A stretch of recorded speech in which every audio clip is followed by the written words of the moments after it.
it's somewhat surreal for me that we're here, that there have been so many obstacles to encounter, some of which were frankly thrown into the path of being here by the very agencies and authorities charged with providing schools with the guidelines and guardrails to get to this historic point. There's so many schools that are devastated by finances, by the lack of comprehensive planning, by the lack of an unwavering sense of commitment to excellence by all parties. Yet we're here.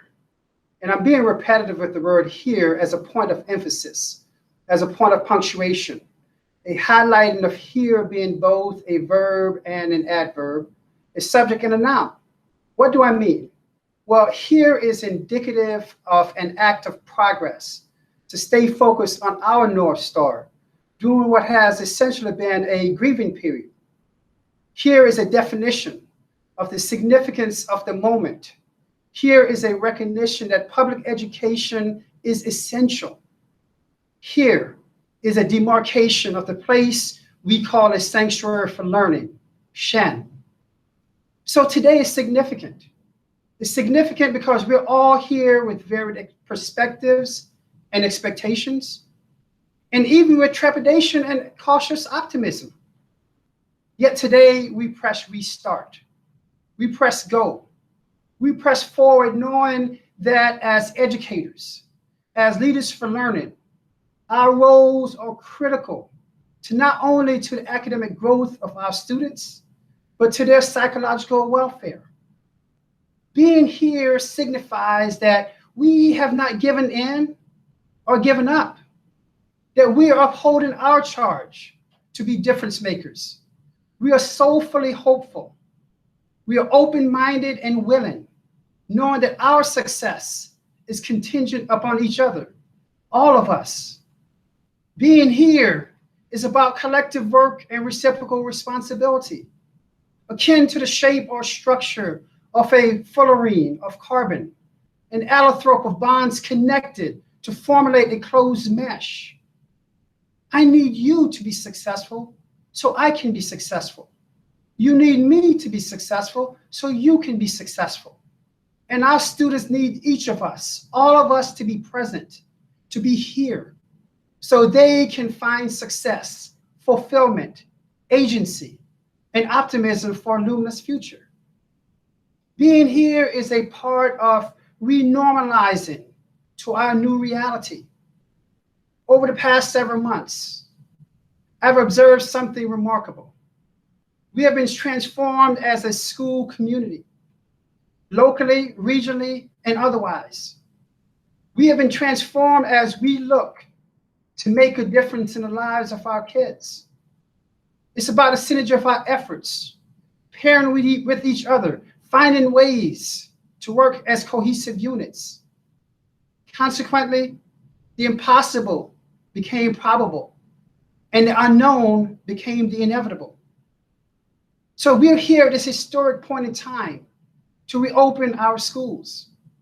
This is clearly harder than it sounds, because most people are still trying to balance their self-interest and ideas about what made them successful or what they are accustomed to, with changes made to preserve the overall benefit of the greater good. From daily health screening certifications at 5:30 in the morning, to teaching and speaking with a mask that helps keeps us here, to keeping safe distances, to keeping our spaces clean so they can remain clean. Habits that have already come naturally to many and will be the expected norm for all of us. No doubt, we will have challenges, questions that require deliberation and lived experiences before clear answers can be realized. No doubt, we'll make modifications to plans that were made with the best interests of all, but when operationalized can be improved. No doubt that we will have potential shifts in teaching assignments or instructional spaces as parents change their children's enrollments throughout the year. We have teachers teaching what they never dreamed of: PE, art, music at the elementary level, supporting content. We have librarians conducting regular classes. aides providing classroom supports. We're shifting to a block schedule, 7-12. We recognize that while it has many educational and well-being benefits for students and teachers, it is new and different in many ways. And we're committed to support and provide time for the most important thing, good planning. See, a big part of being here is spending the time to get to know our students as well, helping students to get to know each other. It's not time wasted, but rather essential to reach the highest level of engagement and learning that comes from feeling connected. Similarly, we're keenly aware of the need for every teacher to make those connections with each other. Just the same way we want every student to feel connected, every teacher should feel connected. Whether you're teaching or supporting a completely virtual section at the elementary level, or having an approved leave to teach from home, you're part, very much the same part of the Shen family, the gangrene nation, as the students so eloquently espoused. And here's the key point, and I want to punctuate this point. No one is expected to be perfect. No one is expected to be perfect. Just have an open mind perspective. Provide your best efforts and your commitment to give it your all, to be authentic in your pursuits. That's all we're asking.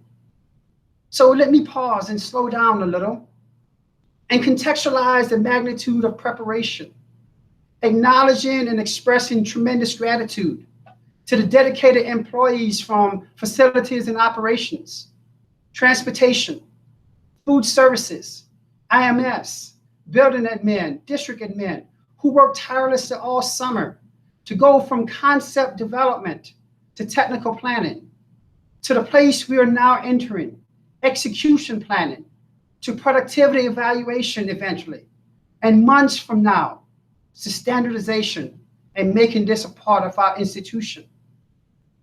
To give you some more context, as to date, we have over 1,800 students who will be taking advantage of our CVL, our completely virtual learning option.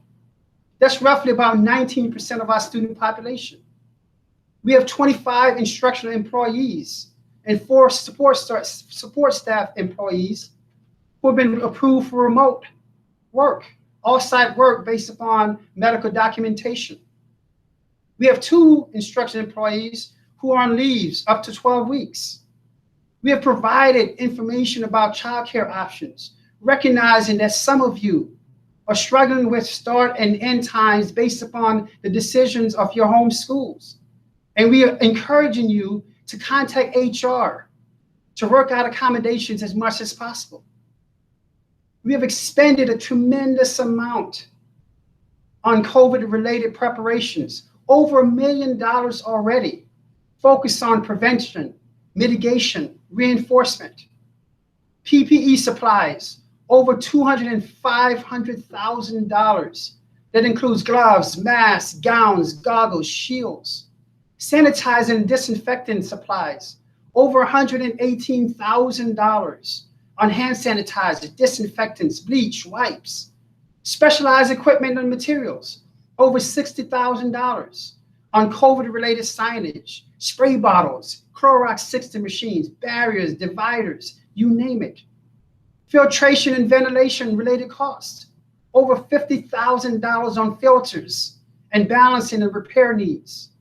IMS video technology, over $100,000 to enable us to live stream from different classrooms.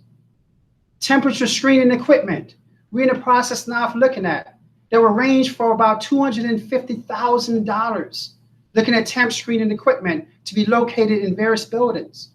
We're looking at a new health screening platform for students and staff, and the list goes on and on. And today, you've probably already received, because we distributed PPEs to buildings last week, a mask for everyone, and an ample supply of face shields upon request. Recognize the need for us to be accountable to ensure the distribution is done with fidelity. We've engaged in contractual negotiations with CSEA having an MOA that provided the capacity to restructure bus routes and the bidding process. We have worked with STA, outlining instructional initiatives, such as the Wednesday for 712 and the monthly PD for grade 6. We are working on expectations as we speak for CVL, what it's like to provide remote instruction for teachers. We're working on sports, planning for sports, based on new guidance for low risk, medium risk, and high risk sports. And I want you to think about this. I want you to pause and think about being here in this context. Our collective end goal is to create and execute something excellent that was never done before. Our collective end goal is to create and execute something excellent that was never done before. Think about that.